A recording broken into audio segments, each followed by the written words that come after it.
7 months pregnant, she lay asleep on a cold park bench when a man in a suit stopped before her. What he was about to do, no one could have anticipated. Maria Ivanova had never envisioned that a mere medical examination would irrevocably alter her life. At 22, she worked in a small downtown bookstore and shared a humble yet loving home with her parents. Or so she believed. Her world shattered one Tuesday evening when she returned home, clutching her test results, her heart hammering like a drum. "Mom, Dad, I need to speak with you," she announced, placing her bag on the dining table. In the kitchen, Olga Ivanova was preparing supper, while her father, Mikhail, was absorbed in his newspaper, in his favorite armchair. They were devout, hard-working individuals who had instilled strict traditional values in Maria. Olga wiped her hands on her apron and approached with that comforting maternal smile that always brought Maria solace in tough times. Mikhail set aside his newspaper, peering at her over his glasses with the grave expression that always emerged when something momentous was about to unfold. "What's wrong, my dear? You seem distressed," Olga inquired, gently stroking her daughter's hair. Maria took a deep breath and retrieved a folded sheet from her pocket. Her hands trembled so violently she could barely hold it. All the way home, she had mentally rehearsed a myriad of ways to deliver the news. But now, standing before her parents, all her words evaporated. I'm pregnant," she whispered, extending the test results to them. The ensuing silence was deafening. Olga froze, the paper clutched in her hands, rereading the lines repeatedly, as if the words might magically transform. "Mom, please, let me explain." Maria attempted to approach, but Olga recoiled, as if her daughter carried a contagion. "I don't want any explanations," Olga stated in a voice Maria barely recognized. "Who is he? Who is responsible for this disgrace?" Maria lowered her head. This was the most agonizing part of the entire ordeal. "His name is Carl. We met 5 months ago at university. He doesn't know yet." "Doesn't know?" Mikhail advanced on Maria, his weighty footsteps causing the wooden floorboards to creak. "I'm sorry, I can't assist with that request. I will not utter that word, for I still retain some respect for this household." Maria instinctively clasped her hands to her abdomen, as if she could shield her unborn child from the venomous words of its own grandfather. "I cannot believe you are speaking to me this way. I am your daughter." "You were our daughter," Olga corrected, dabbing her eyes with the corner of her apron. "The Maria we raised would never have brought such dishonor upon us. The Maria we knew possessed values, principles. I am still that same person." For the first time in her life, Maria raised her voice at her parents. "I made a mistake, yes, but I am still your daughter, and this child is still a part of this family." Michael strode to the front door and flung it wide open.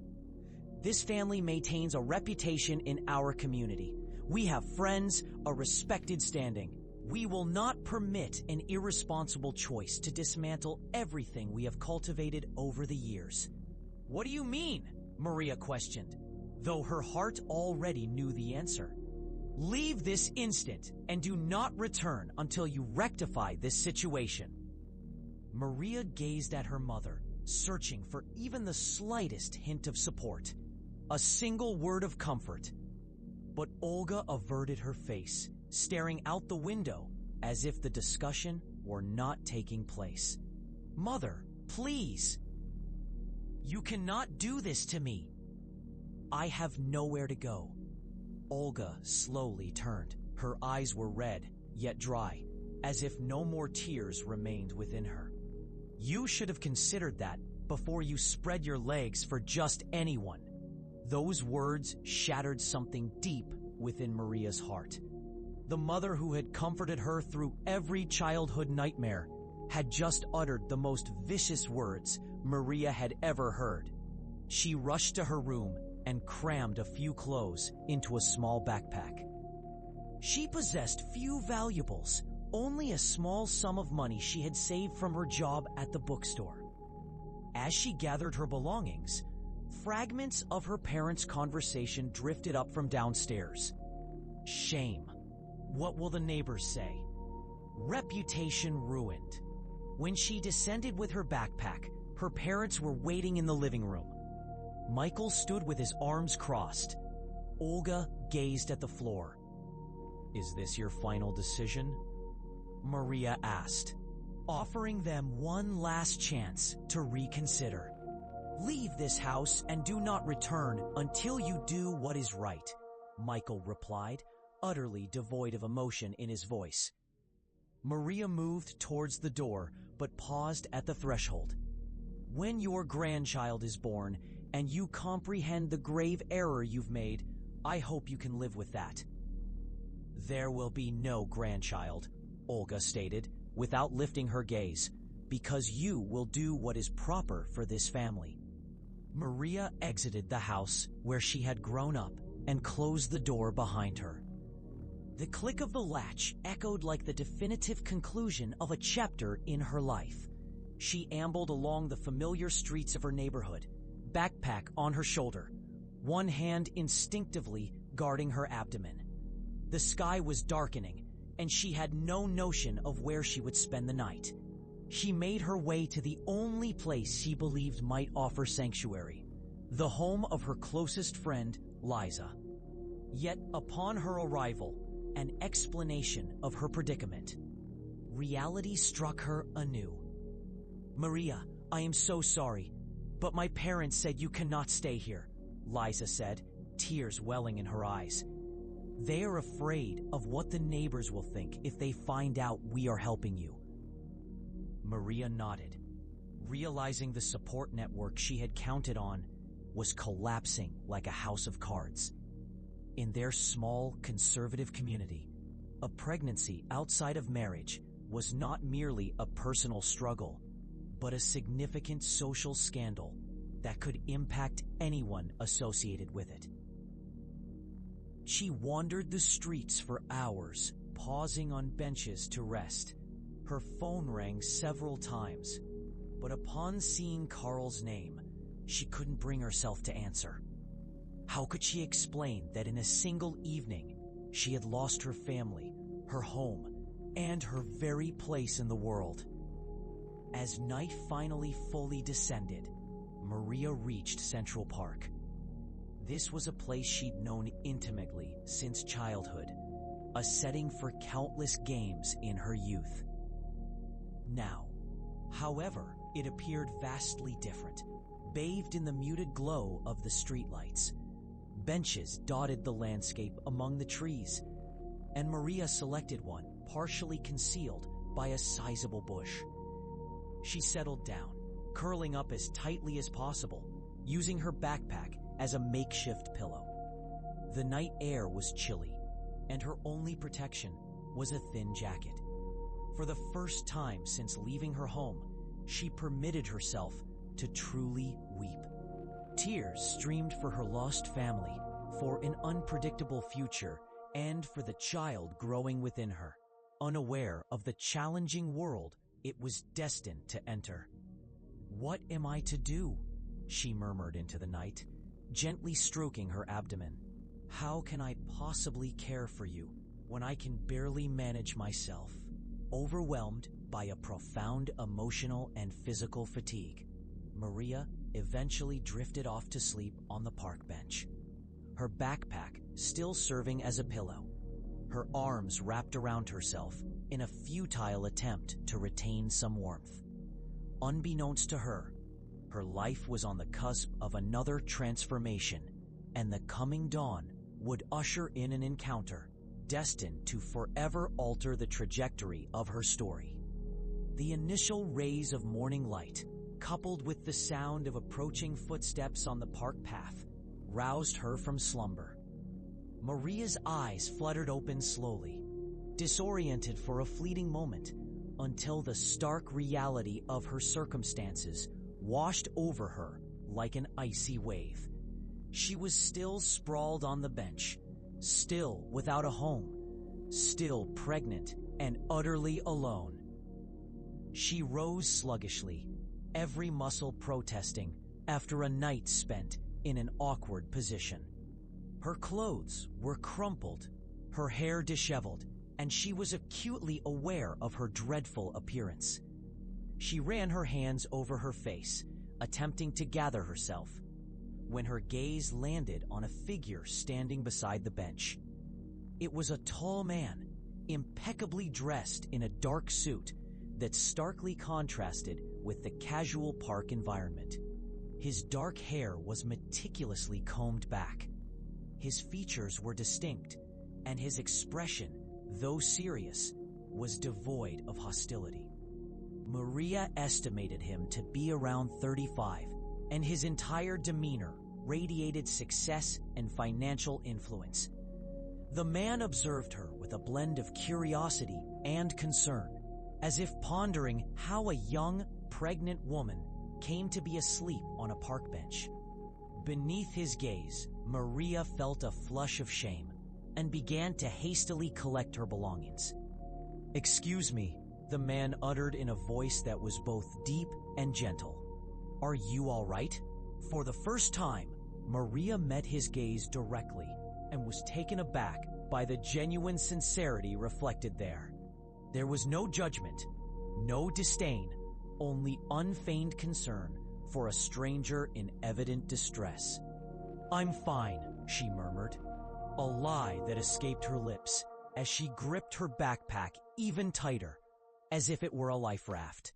The man's eyes took in her disheveled state, crumpled clothes, weariness etched on her face, and he instantly recognized that this young woman was far from fine. Dmitry Sokolov had ventured out early that morning for his customary run in the park encircling the central square. At 36, he had meticulously constructed a business empire that positioned him among the city's wealthiest individuals. Yet, he clung to simple routines that kept him grounded. A stroll through this park each morning served as his personal ritual for maintaining equilibrium before immersing himself in the cutthroat realm of business. This particular morning, however, felt different. As he followed his usual route, he spotted a huddled form on one of the benches. Initially, he assumed what might be a homeless person, a sight not uncommon in the city center. However, upon closer approach, he discerned it was a young woman, and noticeably, she was pregnant. Dmitry had witnessed a great deal during his years in business, encountering both destitution and opulence, but this particular tableau resonated with him in a way he hadn't anticipated. The young woman appeared to be in her early 20s, and an element in her posture hinted that she was unaccustomed to life on the streets. When Maria rose and he inquired about her well-being, he recognized an expression in her eyes that he knew instantly. Wounded pride commingled with profound desperation. That familiar look was on his face again, the same one he had worn years prior when he was a struggling, impoverished youth. "My apologies for disturbing you," Dmitry said, maintaining a polite space.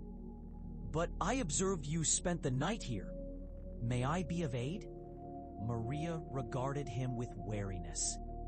Her scant life experience taught her that affluent men approaching vulnerable women seldom harbored pure intentions. Yet, his respectful distance and genuinely solicitous voice made her consider. "I require no assistance," she replied, though a slight tremor in her voice betrayed her. "I was merely resting." Dmitry noted her crumpled attire, the small backpack clearly holding all her possessions, and the protective way she cradled her belly. It took no genius to discern that this young woman was in grave difficulty. "My name is Dmitri," he stated, deciding to introduce himself to ease the awkwardness of the exchange. "Dmitri Sokolov.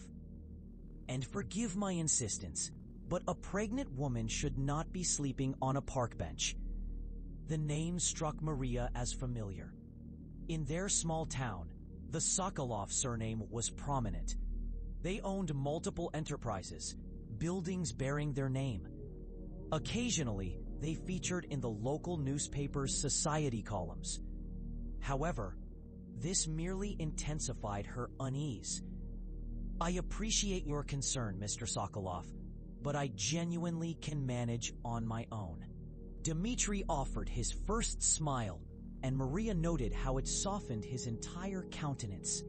"You know, I too believed I could handle everything myself when I was your age.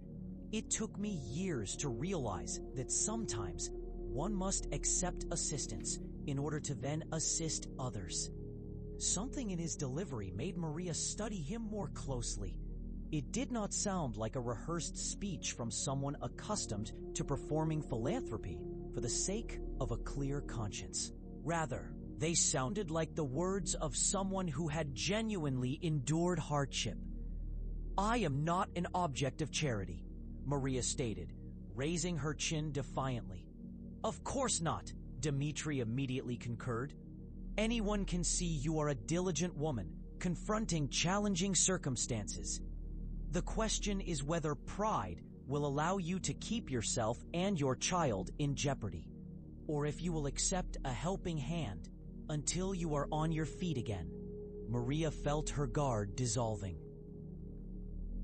Less than 24 hours had passed since she left home, and she already felt physically and emotionally depleted. The night on the bench had been uncomfortable and cold, and she knew she couldn't continue in this manner, especially in her condition. "What kind of help?" she finally inquired, despising herself for even having to consider it. Dmitri had contemplated this since the moment he encountered her. He possessed several properties, staff across various businesses, and ample resources he could offer. But he understood the necessity of careful approach. A young, pregnant woman in a precarious position might misinterpret his intentions, and he had no desire to complicate her circumstances further. "I have a small guest house on my estate," he explained. "It's furnished, includes a kitchen, and is entirely separate from the main residence. My housekeeper retired last month, and I've been looking for someone who could assist with basic household upkeep and organization." Maria gazed at him in astonishment. "Are you offering me employment?" "I am offering you an opportunity, a place to reside, work you can manage without jeopardizing your pregnancy, and time to determine your future path." It sounded too favorable to be credible. Maria had learned to regard excessively generous offers with distrust, particularly from affluent strangers. "And what do you gain in return?" Dmitri appreciated her forthright inquiry. "Honestly, I possess more wealth than I can expend, but very little time to attend to my home. I require a trustworthy individual to accept deliveries, oversee minor repairs, and maintain overall order. Frankly, I'd rather assist someone genuinely in need than engage yet another service company." Maria scrutinized him closely. Her past experiences urged caution, yet her desperate circumstances compelled her to consider every viable option. "What if I agree, only to discover later that your expectations differ? May I view the premises?" Dmitri smiled. "Certainly. My driver is due to arrive in a few minutes to take me to the office. We can stop by the residence first for you to ascertain if it suits you." As if on cue, a black Mercedes pulled up near the park. An elderly gentleman emerged from the driver's seat and approached Dmitri with a respectful countenance. "Good morning, Mr. Sokolov. a change of plans for this morning. Roman greeted Maria with a warm smile that instantly put her at ease. His manner towards Dmitri, respectful yet not obsequious, suggested he was a good employer. Maria hesitated, her gaze shifting from the Mercedes to the bench where she had spent the night. The chasm between these two realities was so vast it made her head spin. Yet her situation offered little alternative. "All right," she finally stated, "let's see this place." The journey to Dmitri's estate proceeded in silence. Maria gazed out the window, observing her familiar neighborhood streets transition into more affluent urban areas. Houses grew larger, gardens more meticulously tended, and the distances between properties expanded. Upon their arrival at Dmitri's sprawling property, Maria could scarcely suppress her astonishment. It was a contemporary yet elegant mansion encircled by impeccably manicured gardens. What struck her most profoundly, however, was that it did not appear ostentatious or vulgar. Rather, it was refined and inviting. The guest house is located here. Dmitri guided her along a stone path that curved around the main residence. He desired it to be completely self-contained, ensuring total privacy for its occupant. The guest house proved more spacious than the apartment Maria shared with her parents. It featured a comfortable living area, a fully equipped kitchen, a generously sized bedroom, and a contemporary bathroom. Everything was immaculately clean and tastefully furnished. "It's splendid," Maria whispered, trailing her hand across the marble countertop in the kitchen. "I'm pleased you appreciate it," Dmitri remarked. "As I mentioned, it will be entirely yours while you are employed here. Additionally, the main house contains a laundry facility you may utilize as needed." Maria approached the bedroom window and observed that it overlooked a beautiful garden. For the first time in 24 hours, she felt she could truly breathe. "What responsibilities will I have?" she inquired, turning to face Dmitri. "Receiving deliveries, overseeing basic maintenance, coordinating the work of cleaners, and serving as my eyes and ears when I'm at the office." "And the remuneration?" Dmitri stated a figure that compelled Maria to sit down. It vastly exceeded her earnings at the bookstore, and that was even with lodging included. "That is exceedingly generous," she managed to articulate. "It is equitable. Furthermore, I am aware you have additional medical expenditures." Maria sensed the offer was almost too good to be true. "May I ask your rationale for this?" Dmitri's gaze drifted across the gardens. 15 years prior, he had found himself in desperate need of assistance. Someone had extended a lifeline to him, a chance he felt entirely undeserving of, and it had irrevocably altered the course of his existence. He turned to face Maria. "I don't aspire to be your rescuer," he explained. "I'm simply paying forward the kindness that was once shown to me." Maria's eyes welled up with unshed tears. In the span of a single day, she had endured the cruelest pronouncements from those who professed to love her. Now, a complete stranger was offering a depth of compassion far exceeding that of her own family. "I accept," she murmured, extending her hand. "I'll take the position." A slight smile touched Dmitri's lips as he clasped her hand. "Perfect," he said. "How should we frame this for others? A pregnant woman residing on a bachelor's estate?" "The truth is quite straightforward. You'll be my estate manager. It's a respectable and vital role." For the first time in 24 hours, a fragile seed of hope began to bloom within Maria. She now had a secure haven where both she and her unborn child could find refuge. "Dmitri, I'm so grateful," she whispered. "I don't know how I could ever repay your kindness. Witnessing you and your child flourish will be all the repayment I could ever ask for," he replied gently. As they walked toward the car, Maria pondered if she had in fact stumbled upon a guardian angel.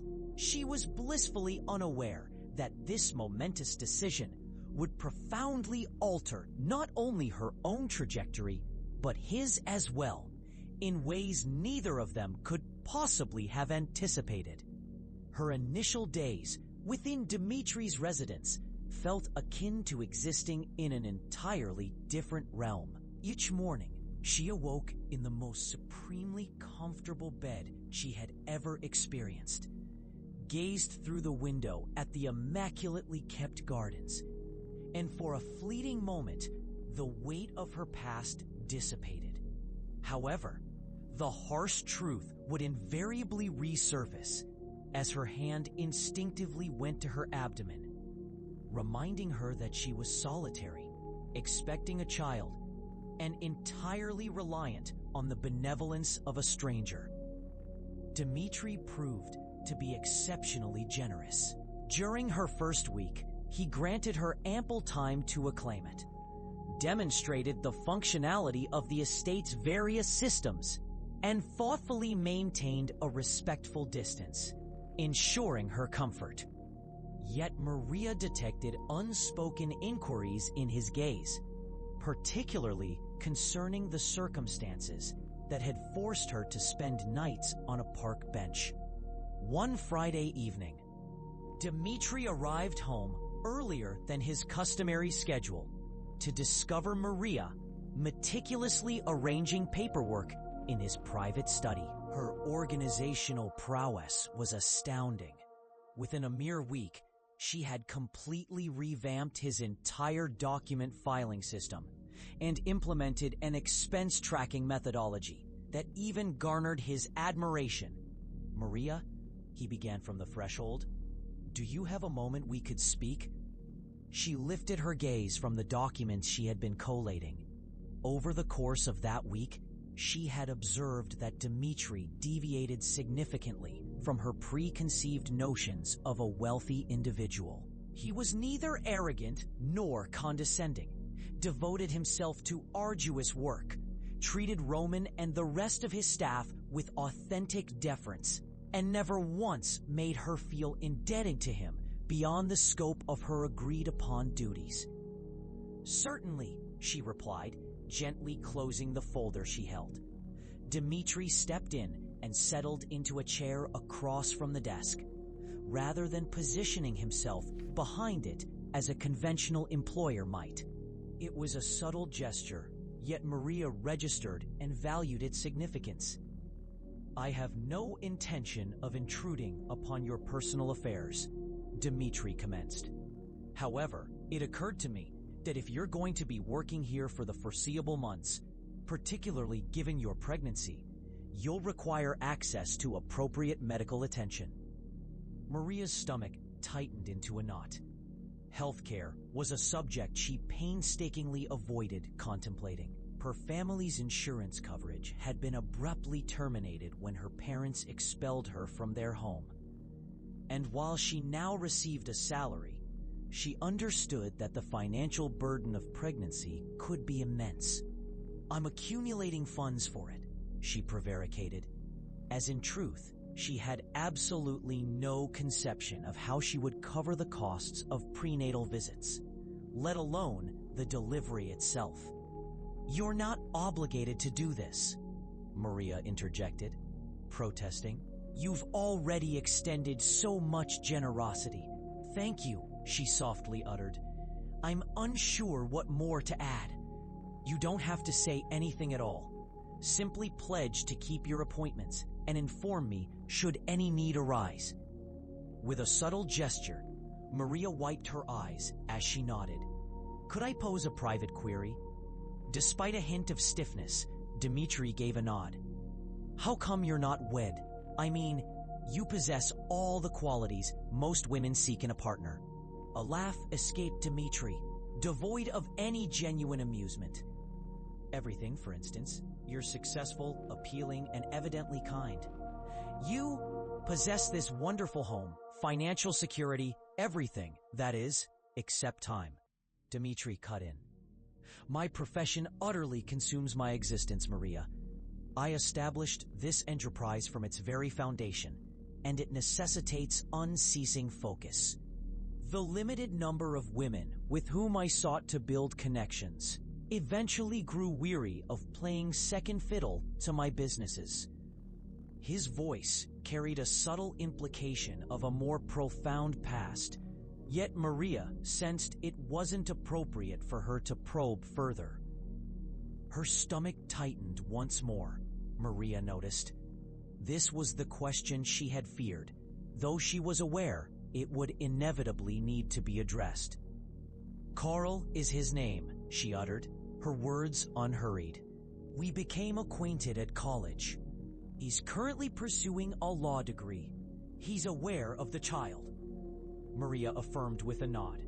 I informed him last week, subsequent to my parents' decision to make me leave. He stated he required time for contemplation, that a baby wasn't aligned with his intentions, and that it might jeopardize his career before it had even commenced. A wave of indignation washed over Dmitri, directed at a man he had never even met. Time to ponder his own offspring. Please don't be too hard on him, Maria uttered, her voice carrying little persuasive power. We're both young. Neither of us was prepared for this. Maria, the distinction lies in your assumption of responsibility for this predicament, while he is fleeing from it. His statement resonated with more force than he had meant, and he observed Maria flinching a little. He recognized his words had been overly direct. My apologies, he stated with a softer tone. It's not my place to pass judgment. No, you speak the truth, Maria acknowledged. A part of me continues to harbor hope that Carl will reach out and express a desire to be part of this. However, as each day goes by, I'm increasingly aware that I'll likely face this independently. You don't have to be completely alone, Dmitri remarked impulsively, taken aback by his own utterance. Maria's gaze turned to him, filled with curiosity. What exactly do you imply? Dmitri recognized that his statement had come across as more intimate than he had meant. Simply that you have assistance readily available here, for as long as you are in my employ. You won't be compelled to handle every aspect completely by yourself. This was a more significant pledge than he had intended to make. Yet as he looked at her, he understood that he genuinely meant it. Within merely a week, Maria had evolved into something more significant than a mere employee in his eyes. Her being there infused vitality into a residence that had been desolate for ages, and her resolve in confronting challenging situations stirred in him protective instincts he hadn't even known existed. The spell was broken by the sudden ringing of Maria's phone. Upon recognizing the caller ID, her face lost its color. It's Carl, she breathed. Dmitri promptly rose to offer her solitude, but Maria halted him with a motion of her hand. Please, remain, she requested. With hands that quivered, Maria accepted the call. Hello, Maria. It's me. A sensation akin to being struck in the abdomen overcame Maria. The correct choice. Neither of us is prepared for parenthood, Maria. I have 3 more years of study, followed by years dedicated to establishing my career. And you? Well, you no longer even have family backing. Carl, we are discussing our child. We're talking about a regrettable incident that need not devastate our lives if we make a prudent decision. Dmitri saw Maria's face twist in agony, and he had to restrain himself from seizing the phone and verbally confronting Carl about his thoughts. I find it unfathomable that you're suggesting this, Maria uttered, her voice quivering. I'm not asking for anything. I'm merely offering a practical outlook. If you choose to continue, you will be entirely on your own. I cannot involve myself in this. Is it an inability or an unwillingness? After a prolonged silence, Carl finally responded. I don't perceive a distinction. The result is identical. Maria's eyes fluttered shut as her world seemed to crumble once more. Within a week, she had been estranged from her family, and now, formally, she was losing the father of her unborn child. Fine, she eventually declared, her tone surprisingly resolute. I grasp the situation entirely. Maria, refrain from self-pity. Consider this deeply. My decision is made. My baby and I will fare perfectly well without your involvement or anyone else's. She ended the call before he could formulate a response. The quiet that followed was profound. Gazing at the device in her grasp, she comprehended her solitary status. Dmitri slowly moved closer, taking his seat once more. Everything's fine. When Maria met his gaze, Dmitri discerned an unfamiliar quality in her eyes, an unyielding resolve, tinged with a profound yet resilient sadness. I am fine, she asserted, and it was the first time since their initial encounter that Dmitri truly credited her statement. Indeed, I'm more than just fine. I now possess a clear understanding of my position. She tenderly laid a hand on her abdomen. I am an expectant single mother, resolved to raise my child irrespective of external validation or disapproval. And I pledge to ensure my child feels desired and cherished, even if no one else harbored such feelings. Dmitri felt a profound shift within his heart at these words. Maria's fortitude, her resolute refusal to succumb to victimhood, even after being deserted by those who should have cherished her, profoundly affected him. Your child will be truly blessed to have a mother such as yourself, he genuinely expressed. Maria offered her first smile since the tumultuous phone call. Thank you. My gratitude is deeper than you might imagine. Later that evening, after Dmitri had retreated to his home office for project work, Maria settled into the small garden behind her guest house. The evening breeze was crisp, but not chilly, and the celestial bodies shone more clearly than in her former neighborhood. She gently placed her hand on her belly and softly addressed her unborn child. She paused, her gaze drawn to the main house, where the office lights were still illuminated. Perhaps, she gently appended, we're fortunate enough to have a few guardian spirits looking out for us. Observing her from his office window, seated in the garden, Dmitri experienced a sensation he hadn't known for many years. It was the dawning realization that his existence held purpose beyond mere professional pursuits and financial gain. His residence, for the very first time, felt genuinely like a home, and he discovered a burgeoning desire for Maria and her child to remain indefinitely. 2 months had elapsed since Maria commenced her employment with Dmitri, and their evolving daily pattern had settled into a state of ease and familiarity. Maria had flourished within her new surroundings, her pregnancy becoming increasingly evident with each passing week. Dmitri observed her smiling with far greater frequency. What he had not foreseen, however, was the profound and unforeseen manner in which Maria's presence would reshape his own existence. On a particular Saturday morning, Dmitri opted to work remotely rather than commuting to his office. He was engrossed in examining contracts in his study when strains of music drifted in from the garden. Looking out the window, he saw Maria sitting on a blanket beneath a large tree, a small radio beside her, seemingly sorting baby clothes. Without a moment's hesitation, Dmitri left the house and approached her. "Good morning," he greeted. "What are you up to?" Maria looked up, a slight surprise evident in her gaze at his appearance. On weekends, Dmitri typically kept to his own section of the estate, respecting their privacy. "Good morning," she replied with a smile. "I'm organizing the things I've acquired for the baby. Dr. Vasilieva said I could start getting everything ready now that I'm in my 7th month." Dmitri settled onto the edge of the blanket, observing the small items spread out before them. There were tiny cardigans, little trousers, and socks, so minuscule they resembled doll clothes. Everything was practical, yet endearing, not excessively pricey, but clearly chosen with great care and affection.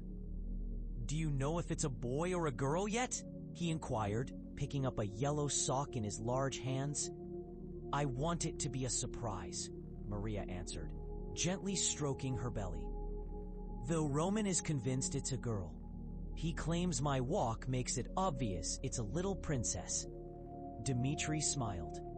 Roman treated Maria like his own daughter, constantly doting on her, whether by bringing her special fruits or making sure she had extra pillows in the car. "Have you thought about names?" "I have a few ideas," Maria said, neatly folding a white cardigan. "If it's a girl, I like Sophia. That was my maternal grandmother's name. If it's a boy, I've been considering Matvey. Beautiful names," Dmitri commented, and Maria detected something in his tone that she couldn't quite decipher. "Do you have any siblings?" Maria suddenly asked, realizing that while Dmitri was well informed about her life, she knew almost nothing about his. Dmitri fell silent for a moment, his gaze fixed on the main house. "I had a younger brother, Matvey." The past tense did not escape Maria's notice. Had. He died when he was 8 years old. I was 15. Dmitri continued to stare at the house as if seeing something Maria couldn't perceive. "Because of that, I had to drop out of school and start working. My mother fell into such a deep depression after losing Matvey that she couldn't function. Someone had to support the family." Maria felt her heart clench. Suddenly, much about Dmitri became clearer. His maturity, his drive to assist others, his protectiveness of vulnerable individuals. "I'm so sorry," she whispered. "I had no idea." "I rarely speak of it," Dmitri admitted. "But when you mentioned the name Matvey, it brought back memories." Maria instinctively placed her hand on his, a gesture of comfort. "If it causes you distress, I can choose a different name." "No," Dmitri quickly countered, turning to look directly into her eyes. "On the contrary, I would appreciate it. If it's a boy, the name Matvey would be a wonderful way to honor his memory." Maria's eyes welled up with tears. In that moment, she understood that her relationship with Dmitri had transcended the bounds of employer and employee. It had become something she couldn't label, but that felt like family. "May I ask what happened to him?" Maria gently stroked her abdomen. "And now, look where I am. No family support, no baby's father, living in the home of someone I barely knew 2 months ago. I should be panic-stricken, yet I'm not. No." Maria offered a smile. "For the first time in my life, I feel like I'm precisely where I'm meant to be. It's unusual, but I feel a deeper sense of tranquility now than when my entire existence was perfectly mapped out." Dmitri regarded her with profound admiration. Your child will be truly fortunate to have such a resilient mother. Your child will be equally fortunate to have you in his life, Maria replied instinctively, a flush then creeping up her neck as she processed her words. A deep emotion stirred within Dmitri. Over the past 2 months, he had begun to view Maria's unborn child as more than just the offspring of his employee. He found himself researching pregnancy, inquiring about Roman's experiences with his own children, and had even surreptitiously purchased several parenting guides. Maria, he articulated slowly, I have a question. What are your intentions once the baby arrives? I mean, regarding your employment and other arrangements. Maria had deliberately avoided contemplating this, yet she understood this discussion was unavoidable. Truthfully, I'm uncertain, she confessed. I know I won't be able to commit to the same number of hours, at least initially. And what if I told you that wouldn't be a concern for you? Maria gazed at him in bewilderment. What exactly do you imply? What if I were to say that you could take as much time as you require after the baby's arrival, with full remuneration, and when you feel prepared to resume your duties, we can adjust your responsibilities to accommodate your new role as a mother? And why ever not? He pressed. Because you've already extended so much kindness to me, and I am not your obligation.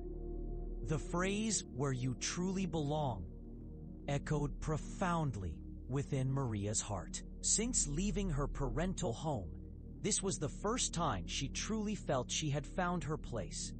Are you certain? She softly inquired. More certain than I have ever been in my life. Maria felt tears begin to well up once more. But these were tears of profound relief and heartfelt gratitude. I don't know how I can ever adequately thank you for everything you've done for me. Provide your child with the finest life you possibly can, Dmitri replied. That will be more than sufficient gratitude. Just then, Maria felt a vigorous flutter in her abdomen. Instinctively, she placed her hand over the spot where she'd felt the motion. Are you all right? Dmitri inquired anxiously. I'm perfectly fine, Maria beamed. He's exceptionally active today. Here, feel this. Without a second thought, she took Dmitri's hand and guided it to her belly. Instantly, the baby kicked again, precisely beneath Dmitri's palm. Dmitri froze, a small jolt palpable beneath his hand. It was the first time he had experienced the baby's movement, and it moved him in a way he hadn't anticipated. As they sat in the garden, their hands clasped over her stomach, both realized they had crossed an unseen boundary. They were no longer merely employer and employee, nor even just friends. Their connection had deepened significantly. They had become a chosen family, bound not by blood, but by affection, mutual protection, and a shared vow to provide the forthcoming child with the best possible life. The sun began to descend over the garden, bathing everything in a warm, golden glow. For the first time in months, both Maria and Dmitri felt that the future appeared not just promising, but truly beautiful. As Maria entered the living room, Olga stood by the window, drying herself with a towel Roman had given her. She appeared smaller than Maria remembered, more frail, and in her eyes, there was something new. Regret. Hello, Mama, Maria said softly. Olga turned, her gaze instantly falling to Maria's abdomen. Her eyes welled with tears as she saw how much her daughter had grown, how much she had missed over these months. Maria, my girl, Olga whispered, taking a step forward. But then she halted, as if unsure of her right to approach. How did you find me? Liza told me, Olga replied. She said you were working for the Sokolov family. Olga surveyed the elegant living room, clearly impressed, yet confused. "What are you truly doing here, Maria?" "I work here. I'm the house manager." Olga frowned. A manager? A single pregnant woman, working in a rich man's house. "Maria, people are talking." Maria felt a familiar surge of irritation. Even after 3 months, her mother was more concerned with what others thought than with her own daughter's well-being. "What rumors, Mama?" "They're saying you're Dmitry Sokolov's mistress, that the child is his, that he's keeping you here like—" Olga couldn't finish the sentence. "Like what, Mama? Say it. Like his kept woman?" Maria felt anger boil within her. "So you came not to see how I am, not to apologize for throwing me out of the house while pregnant, but to question me about rumors?" "Not just because of rumors," Olga quickly interjected. Your father is ill, Maria." Maria's world stopped. "He went to the doctor last week because he wasn't feeling well. They found something wrong with his heart. He needs surgery." "But—" Olga broke down, tears finally streaming. "It's very expensive, and our insurance doesn't cover everything." Maria sank heavily onto the sofa, feeling as though the universe was playing a cruel joke on her. "How much is required?" 50,000 rubles. That's a considerable amount, Maria. We're quite unsure how to proceed." Maria, however, knew the exact figure. It exceeded what her parents could accumulate over many years. Yet, paradoxically, it was less than what Dmitry routinely spent each month on the maintenance of his gardens. "So, you've come here assuming I possess such funds. Is that it?" Olga interrupted Maria, explaining, "I came because I believed Mr. Sokolov might lend a hand, especially if you are truly significant to him." Maria retorted, "Are you suggesting I beg my employer for money to save the life of the very man who expelled me from my own home because I was pregnant?" Olga hung her head, visibly mortified. "I know I have no standing to request anything," she murmured. "I understand we made a grave error, a terrible mistake." Maria then rose, her voice gaining volume. "To brand your own daughter a disgrace and banish her to the streets while pregnant, that's no mere error." "We were terrified," Olga shouted in response. "We were afraid of what others would say, how we would ever manage the humiliation. We are ordinary people, Maria. We simply didn't know how to handle the predicament." "You could have begun by loving me," Maria countered. "You could have started by offering support, instead of passing judgment." Just then, Dmitry stepped into the living room. He had returned from work earlier than anticipated, and Roman had already briefed him on the unfolding situation. He had clearly overheard the elevated voices emanating from the hallway. "Is everything in order?" he inquired, his gaze moving between Maria and Olga. Olga froze the moment she saw Dmitry. He was younger and more appealing than she had imagined. Furthermore, his presence radiated an unmistakable aura of strength and command. Instantly, she grasped why people might fabricate rumors about him and Maria. Olga observed Dmitry and Maria, discerning a particular nuance in his gaze towards her, a gentle, protective affection that transcended mere professional courtesy. "Mr. Sokolov," Olga commenced, her voice tinged with hesitation, "might I have a word with you privately?" Maria instantly stiffened. "Mother, please don't—" "Oh, it's quite all right," Dmitry interjected softly. "Maria, would you kindly grant us a few moments alone?" Maria cast a worried glance at him, but Dmitry offered a reassuring smile. "Everything will be fine." With a visible reluctance, Maria exited the living room, leaving Dmitri alone with Olga. "Mr. Sokolov," Olga began without delay, "I am aware I have no standing to request anything, yet my husband is gravely ill. He requires a crucial heart operation, priced at 50,000 rubles." Dmitri maintained an impassive expression. "I comprehend. And how does this pertain to me? You are a man of considerable wealth," Olga pressed on. "To you, 50,000 rubles likely signifies very little. For us, however, it represents the distinction between my husband's life and his passing." "Miss Ivanova, permit me a question," Dmitri stated. Olga nodded nervously. "Where was this profound family concern when you drove your pregnant daughter from your home?" Olga visibly recoiled. "We made a mistake," she whispered. "A mistake?" Dmitri advanced closer, his voice hardening significantly. "I've only known Maria for 3 months.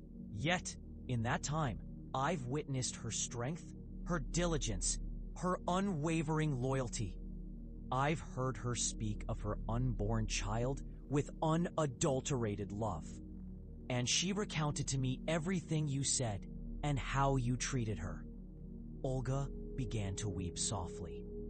"Do you realize what I discovered when I first encountered your daughter? A young pregnant woman, asleep on a park bench, utterly abandoned by her own family." "But there are conditions," Dmitri continued. "First, you and your husband must offer Maria a genuine apology. You must acknowledge the harm you inflicted and sincerely seek her forgiveness." Olga gave a firm nod. "Secondly," Dmitri went on, "you must fully embrace your grandson. There will be no remarks regarding the circumstances of his birth. No hint of shame, no judgment whatsoever. You are to love this child without reservation." "Yes, absolutely," Olga readily agreed. "And the third condition," Dmitri paused, "is that you will respect Maria's autonomy over her life. She's an adult, a mother, and has demonstrated her capability to care for herself. There will be no further interference, no attempts to dictate her choices." Olga nodded once more, tears of pure relief tracing paths down her cheeks. "I'll get in touch with the hospital and arrange for the payment," Dmitri stated. "However, I need you to grasp this unequivocally. My actions are for Maria's benefit, not yours. Should you ever cause pain to Maria or her child again, there will be no forgiveness or another opportunity." "I fully comprehend," Olga responded. "Mr. Sokolov, may I pose a query?" Dmitri inclined his head. "Maria, is she in love with you?" Dmitri remained silent for a considerable moment. "Your daughter is an extraordinary woman, deserving of both affection and protection.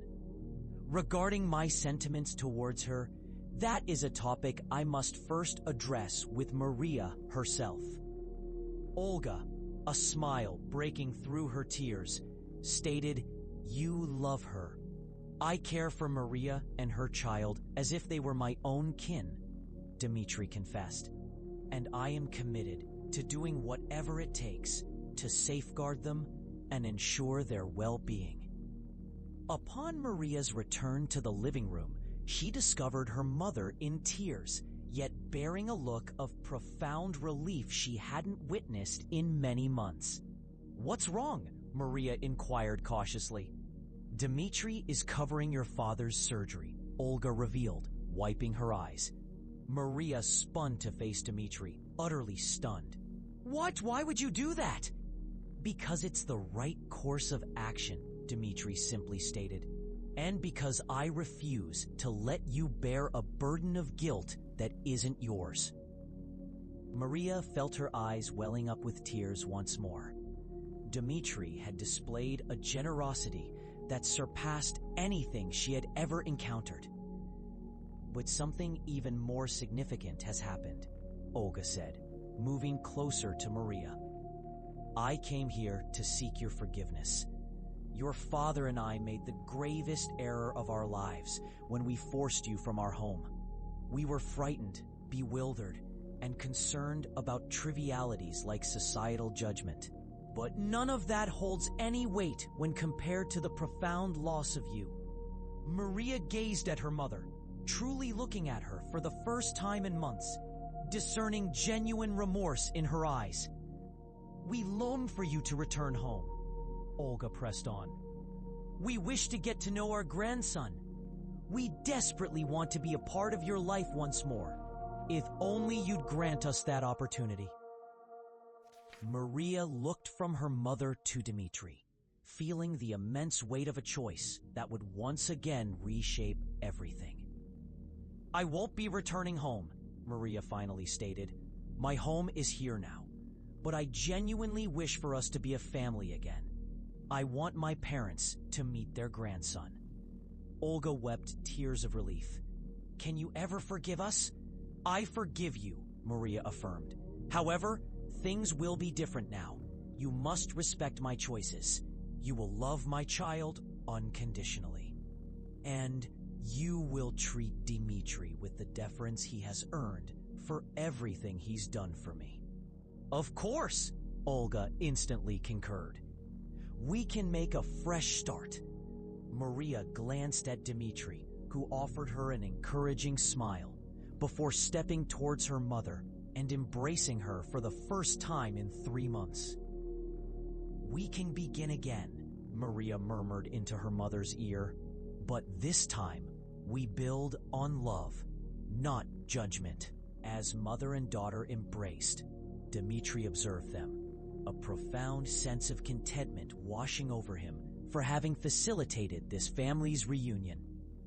Yet a deeper realization resonated within him, the certainty that Maria's decision to stay by his side was driven by affection, not obligation, and that knowledge meant the world to him. 3 weeks after mending ties with her parents, Maria, now in her 9th month of pregnancy, found herself increasingly apprehensive about the arrival of her baby. Mikhail's surgery had been successful, and he was recuperating nicely at home. More importantly, both he and Olga had honored their promise, offering heartfelt apologies to Maria, fully coming to terms with the circumstances, and now regarded Dmitri with profound respect and genuine gratitude. It was a Sunday morning when Maria awoke to a peculiar feeling. For the past few days, she'd been experiencing mild contractions. But Dr. Vasilieva had assured her these were typical at this stage of pregnancy. This morning, however, things felt different. The contractions had intensified, become more consistent, and were accompanied by significant pressure in her lumbar region. Maria gingerly rose from bed and made her way to the kitchen to brew some tea. She'd read that walking could alleviate false contractions, but as she reached the kitchen, a powerful contraction made her pause and clutch the countertop. These aren't false contractions, she muttered to herself, checking the time. It was 6 a.m. Dmitri was likely in his home gym, as was his Sunday ritual. Another contraction hit 5 minutes later, forcing Maria to take deep breaths to manage the pain. Her heart quickened as she understood that labor was genuinely beginning. Maria gingerly made her way to the main residence, using her key to let herself in through the rear entrance. She heard the distinct hum of the treadmill coming from the second-floor gym. Ascending the stairs, she paused twice due to contractions. When she reached the gym, Dmitri was on the treadmill, headphones in, completely engrossed in his workout. Maria hesitated in the doorway for a moment, observing him. Over the past 4 months, she had studied every nuance of his facial expressions, each movement, his every mood, and in that moment, she finally grasped what she had been denying. She was profoundly in love with him. Another contraction, more intense than the last, forced a gasp of pain from her. Dmitri immediately spun around, pulling off his headphones. "Maria, what's wrong?" He quickly dismounted the treadmill and rushed to her side. "I think the baby's coming," Maria gasped, breathing heavily. "The contractions have been coming every 5 minutes for an hour now." A wave of panic mixed with excitement washed over Dmitri. They had prepared for this moment for weeks, making all the necessary arrangements. But now that it was actually happening, he felt utterly unprepared. All right, he said, reassuring himself more than her. "We're heading to the hospital now. Do you need anything from the house?" "The hospital bag?" Maria replied. "It's in my bedroom, already packed." "Perfect. Sit here. I'll get Roman and grab the bag." As Dmitri turned towards the door, Maria grasped his arm. "Dmitri, wait!" Another contraction hit, this one so powerful that Maria sagged completely against him. He held her tightly, feeling her entire body tense with pain. When the contraction subsided, Maria was gasping, tears welling in her eyes. "That was intense," she murmured. "This baby seems to be in a hurry." Dmitri helped her settle onto a bench in the gym. "Don't move. I'll get everything and we'll be at the hospital in 20 minutes. Dmitri raced through the house frantically, roused Roman, briefed him on the situation, located Maria's bag, and called Dr. Vasilieva to alert her they were on their way. Upon his return to the gym, Maria was breathing through another contraction, and he realized they were now coming every 3 minutes. "Let's go," he urged, assisting her to her feet. The journey to the hospital was fraught with tension. Maria's contractions were hitting every 2 to 3 minutes, each one more intense than the last. Dmitri sat beside her in the back seat, holding her hand and offering comfort, while Roman drove as swiftly as the morning traffic allowed. "What if something goes wrong?" Maria asked during a pause between contractions. "What if I'm not a good mother?" "Maria, look at me," Dmitri said, cradling her face in his hands. "You are going to be an incredible mother. This baby is unbelievably fortunate to have you. Nothing will go amiss. Dr. Vasilieva reassures you that your pregnancy is progressing perfectly. Will you stay with me during the delivery?" Dmitri pondered this very question. He wasn't sure he had a right to be present at such an intimate moment, but the idea of leaving Maria alone was unbearable. "If you wish for me to remain, I won't move an inch," he promised.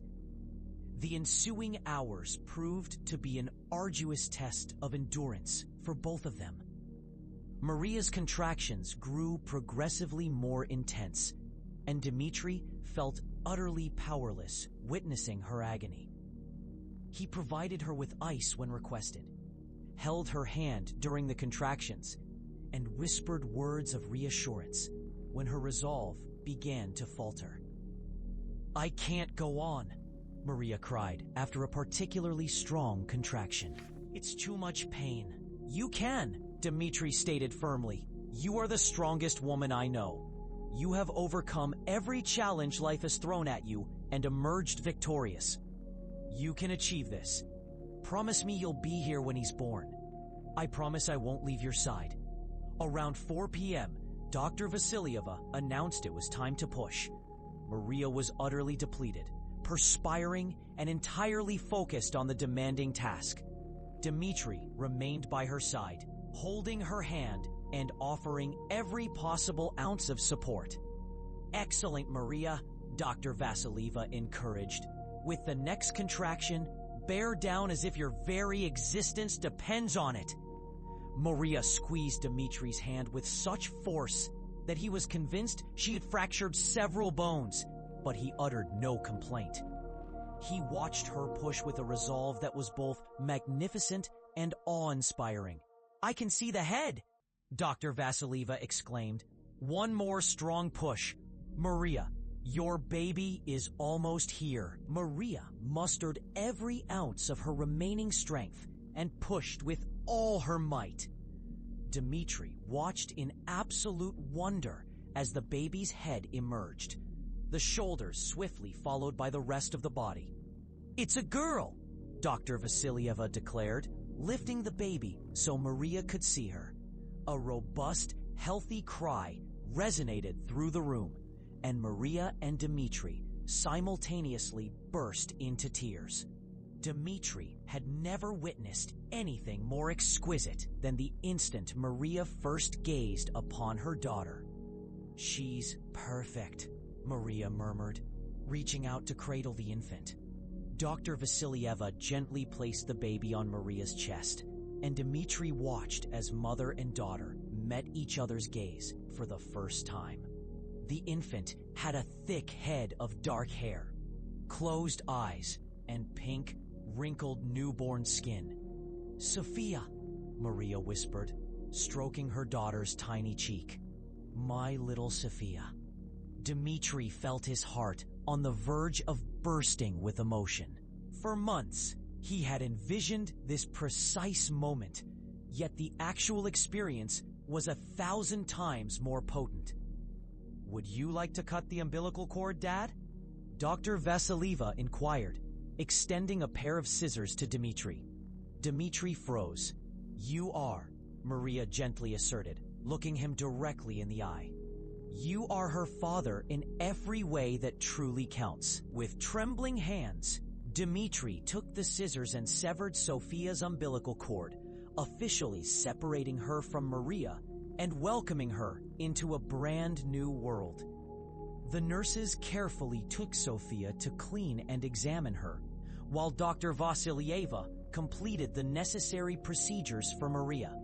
Dmitri remained close by, holding Maria's hand, though she was now more at ease. Her gaze was fixed on their daughter across the room. "You did it," Dmitri whispered softly, his voice quivering with feeling. "You were amazing." Maria turned to him, her face radiant with exhaustion and pure joy. "We did," she corrected. "I couldn't have managed without you." When the nurse returned Sophia, nestled carefully in a plush blanket, Maria cradled her with such profound affection that Dmitri's breath caught. Tiny Sophia's eyelids fluttered open, and her small, dark eyes met her mother's gaze. It was an utterly enchanting instant, and Dmitri's own vision blurred with emotion. "She's exquisite," Maria murmured, her gaze fixed on her child. "Do you imagine she comprehends the depth of our love?" "She does," Dmitri affirmed, settling beside Maria on the hospital bedside. "She already understands she has the finest mother on earth." A smile touched Maria's lips, but her expression turned earnest as her eyes met Dmitri's. "And the most wonderful father." Dmitri paused, stunned. His heart faltered. These words caught him off guard, though he instinctively knew their veracity. Over the past months with Maria, he had developed a profound love for her and her baby, a depth of feeling he never imagined himself capable of. Yet formally embracing such a role felt like an immense commitment. "Maria," he started, his tone gentle yet laden with emotion, "are you certain you wish for me to be involved in her life? To this extent, so formally?" Maria's gaze held his steadily. Her hand continued to tenderly caress Sophia's tiny head. "Dmitri, you stood by me when my own kin abandoned me. You offered me shelter, aspirations, a future. You were present for the most pivotal occasion of my existence. If those actions don't qualify you as Sophia's father, I am at a loss to define what would." Dmitri felt an overwhelming tightness in his throat. He carefully extended a hand, his finger brushing Sophia's minute grasp, which instantly tightened around it with a newborn's astonishing power. "Then I vow," he declared, his voice quivering with restrained emotion. "I pledge to be the finest father possible for Sophia, and for you too, should you consent." Maria gently leaned closer to him. Her eyes shimmered with joyful tears. "I agree," she breathed softly, "but only if you make one further commitment to me." "Oh, anything at all," Dmitri responded instantly. "Promise that we will truly be a family. Not merely you, me, and Sophia, but a genuine family unit where we consistently look out for one another." Dmitri bent down and tenderly pressed a kiss to Maria's brow. He then shifted his gaze to Sophia, who lay serenely slumbering in her mother's embrace. "I promise," he affirmed, "we will be a family." The subsequent weeks unfolded as a flurry of novel experiences. Maria and Sophia moved back into the guest house, now formally designated as their residence. Dmitri urged Maria to take ample time for her recuperation, even securing a nanny to assist with Sophia once Maria resumed her responsibilities. However, more often than not, he personally cared for the infant, astonishing Maria with his innate talent for calming a wailing baby or skillfully changing diapers, a deftness entirely unforeseen from him. Maria's mother and father, Olga and Mikhail, started making consistent visits. Mikhail had made a complete recovery following his surgery. While their connection with their daughter remained delicate, they actively sought to mend it. Olga would arrive with freshly baked pies and hand-knitted blankets for Sophia, and Mikhail, typically quite stoic, once wept openly while cradling his granddaughter. These represented progress towards reconciliation, gradual yet genuine. One particular evening, with Sophia barely 2 months of age, Dmitri and Maria were seated in the garden, a favored haunt of theirs in recent times. Sophia slumbered peacefully in her pram beside them, while above, the stars blazed brilliantly. Dmitri held Maria's hand, and they remained wordless, basking in the tranquility and serenity. "You know," Maria eventually spoke, breaking the quietude. "A year passed, I believed my life had concluded. I had forfeited all that I held dear. Yet now, I possess everything I could possibly envision." Dmitri turned towards her, his eyes radiating warmth. "You have bestowed the identical gift upon me, Maria. I amassed an empire, but prior to you and Sophia, I lacked a true home, a family." Maria gently pressed his hand. "Did you ever foresee events unfolding in such a way, back when you first spotted me on that park bench?" Dmitri's lips curved into a smile, recalling that day. "I simply believed I was aiding someone in distress. He hadn't anticipated finding the love of his life." A blush warmed Maria's cheeks, and her heart began to beat more rapidly. "Do you truly think so?" she inquired. Dmitri offered no verbal response. Instead, he leaned in and kissed her gently, but with such profound affection that Maria's heart was entirely convinced of his sincerity. When he pulled back, his eyes gleamed. "I don't merely think it, I know it," he affirmed. They lingered in the garden for a long while, hands clasped, as Sophia slept peacefully beside them. Their journey had commenced with sorrow, solitude, and an unforeseen encounter, yet it had guided them to a life brimming with love, hope, and the family unit they had forged together. The following morning, Dmitri took another significant step that would irrevocably alter their lives. He invited Maria into his study, where a small velvet case rested on the desk. Maria froze. Her heart pounded as the realization of the moment's gravity dawned on her. "Maria," Dmitri began, taking her hands in his, "you and Sophia are the greatest blessings that have ever happened to me. I want to dedicate the rest of my days to making you both happy. Will you marry me?" He opened the box to reveal a simple yet elegant ring featuring a small diamond that sparkled brilliantly like a star. It wasn't an ostentatious piece of jewelry. Rather, it was something that perfectly resonated with Maria's character. Understated, yet deeply meaningful. Tears welled up in Maria's eyes, but this time, they were solely tears of pure happiness. "Yes," she whispered, throwing herself into his embrace.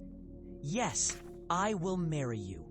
As they held each other, Sophia, as if sensing the moment's importance, uttered a soft sound from her stroller in the corner of the room. Dmitri and Maria shared a laugh, and he walked over to lift their little one. "It seems Sophia approves," he remarked, pressing a tender kiss to her tiny cheek. A year later, Maria and Dmitri were wed in a modest but beautiful ceremony held in the garden of their home. Sophia, by then confidently crawling, was the undisputed star of the evening, charming every guest present. Olga and Mikhail were among the attendees, their eyes shining with pride for their daughter and her new family. Roman, who had become like a grandfather to Sophia, wore a continuous smile throughout the entire day. Maria continued to work alongside Dmitri, but no longer merely as a manager. Instead, she was his partner in every conceivable way. Together, they established a charitable foundation dedicated to assisting young mothers facing difficult circumstances, offering them housing, medical care, and crucial support to help them forge a brighter future for themselves and their children. And every night, after Sophia had fallen asleep in her room adorned with ceiling stars, Maria and Dmitri would sit in the garden, holding hands, grateful to fate for the park bench that had brought them together. Their narrative had commenced with anguish and loss, yet it culminated in profound love, a cherished family, and the promise of a radiant future they had meticulously constructed together.